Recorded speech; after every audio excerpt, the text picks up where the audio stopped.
Good afternoon, gentlemen. This is Sam from Fluid Social. Today, I am going to break down a client's approach to pull out the most important things. And if you stay until the end of the video, I'm going to show you one of the most pernicious and subtle sticking points that my client here was displaying, that you very likely are as well. I'm going to break it down and untangle it for you so that you can move into the next interactions with confidence, find a wifey, build a legacy. Let's get started. I just saw you walking past and I thought you were really beautiful. Thank you. What are you getting up to today? Sorry? What are you getting up to today? Just shopping? Shopping, yeah, it's Switzerland. Okay. Do I have a little accent? I'm from Switzerland. Switzerland. Heading back tomorrow. Ah, okay. There's a very obvious thing that I think a lot of you guys are going to recognize, and that is the tonality of his voice. So the first thing you notice when he walks up is he says, huh? You can hear that, huh? There's an upward inflection in the way that he speaks. Let's hear that one more time. Walking past and I thought you were really beautiful. Shopping? Shopping, yeah. That upwards inflection is a sign of uncertainty. If you take that same word and put it two different ways, right? You say, what are you guys up to today? There's a sense of finality. You end it on a downward inflection. What are you guys up to today? If he had said, what are you up to today?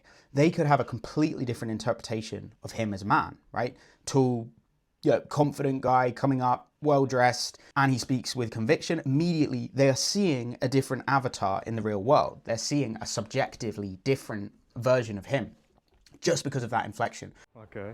Do I have a little accent? I'm from Switzerland. Switzerland. Heading back tomorrow. Ah, okay. How long have you been here? For a month, actually, for a language stay. A language stay? Yeah, Is this like part of education or something? Yeah, for English. Mm-hmm. To improve it. So here, completely understood, he's relatively fresh and green to all of this, but super important, guys, like don't let it just go into the most benign conversation. Let it be something a little bit interesting. I always teach my clients to use assumptions, and that was the lesson that, let's say, Cal got after this approach, is instead of asking questions like, are you shopping? What do you think she's doing, right? What could you say? Like, I feel like you guys are about to go for a very early drink. It's not the weekend yet. Whose idea was this? You guys are going to be leathered by 5 p.m. You know, bring the energy, give them a chance to laugh, give them an opportunity to smile. You don't have to be very funny. You just have to have that intention to make the situation interesting, fun, playful. So let's move on and see what's left.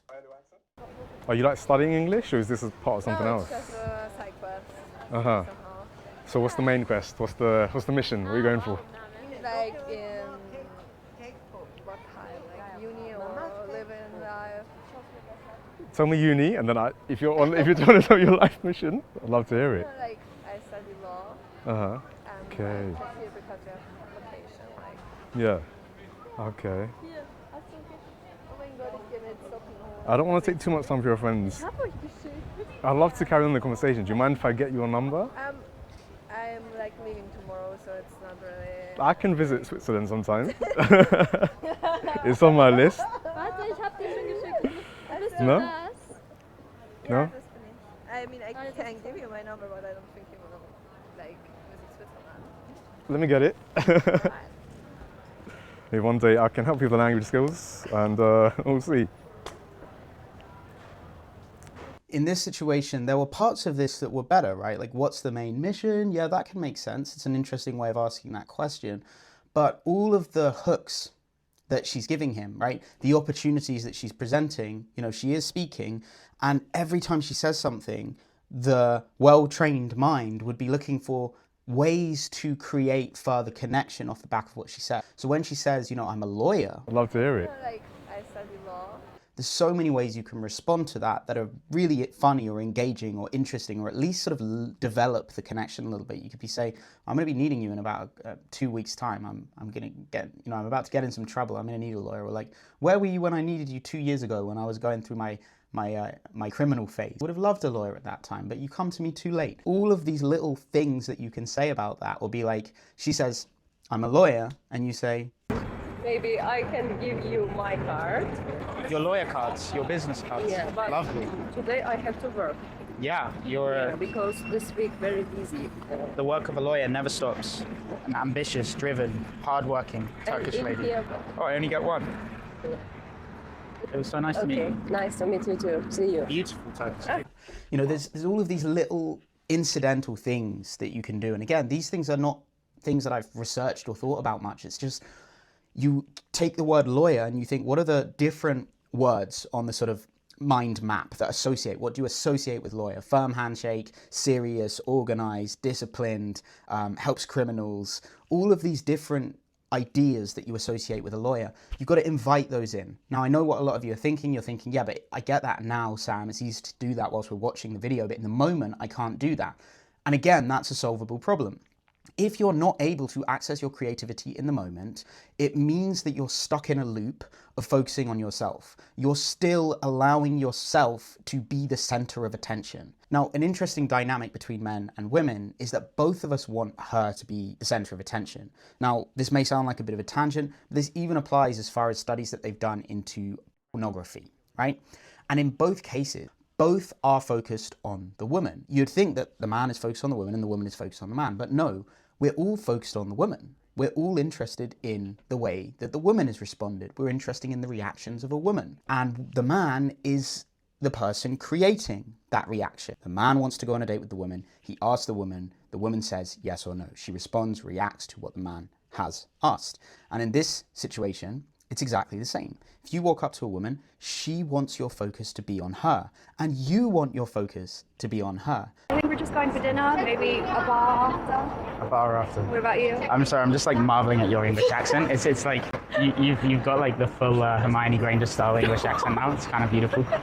Well, listen, I just ran away from my friend, but I think you're really cute. Thank you. I'd love to take your number and send you a message on WhatsApp. And if you're down, we can go grab a drink. Okay. Cool. You do use WhatsApp. I know Americans are kind of I do use WhatsApp. Facebookers. Facebook? Yeah. So outdated. So outdated. It's lovely. Listen to this. I need to copy your accent these days. But men don't want to be the center of attention. They want her to be. They're screening whether she's going to be a good mother to their children, potential partner, someone to bring along on the great adventure that they're on. So both men and women want the woman to be the center of attention, and relationships, conversations are so much better off when she is. So if you find yourself sort of blundering through the conversation and not being able to speak clearly, not being able to have full access to your creativity, the problem is that you're not actually looking at her. And I say looking because it starts with the eyes. Look at her eyes. Look at the color of her eyes. Let your focus all be on her. Now, what will happen when you do is you'll see that she's feeling a bunch of stuff just like you are. And when you let yourself say, she's feeling a load of stuff as well, let me just pay attention to that. You switch your role into the problem solver role of like, if she's a bit nervous, then now I'm watching her, I can see the data and I can respond to it and I can solve it. So if she feels a little bit, like maybe it's overwhelming, maybe I take a step back, right? And if she's sort of inviting me to step closer by like really holding eye contact, maybe leaning towards me, maybe I take a little step forwards. If one of her friends is uncomfortable, I can figure that out as well. Maybe I can look her way or bring her into the conversation somehow. All of your creative and problem solving ability, it's not that you're not creative, it's that you're focused in the wrong direction. Your focus is inwards and it needs to be outwards for everybody's sake. So I won't entertain those arguments, I don't know what to say, it's just you're creative, Sam, and I'm not. It's not that at all. It's that I allow myself to access that creativity and I've got a lot of experience, so it's easier for me to switch my focus from the introspective to the extrospective. So this is a really important lesson here. If you find yourself bumbling through your conversations, it means that you're not focused on her, because if you were, you wouldn't be thinking about what to say. It'll be absolutely apparent what you should do, say, act next, because she's communicating all of that to you through her body language and through her facial expressions. I mean, I can give you my number, but I don't think you will, like, visit Switzerland. Let me get it. Maybe one day I can help you with the language skills, and we'll see. Yeah. If she said yes and she's giving you the number, you don't need to say like, maybe I can help you with your language skills as well. Attraction is built through laughter, through suggestion, through teasing, through innuendo, through playfulness, through expressions of intelligence or creativity. So that's why attraction first, to create that spark, so she sort of starts listening and looking and paying attention, and then connection to solidify it and make her feel safe around you. Do you mind putting it in? What was the name, sorry? My name? Yeah. Here we go. Perfect, thank you. It was nice to meet you. It was nice to meet you. All right, have a good trip. Have a safe journey home. See ya.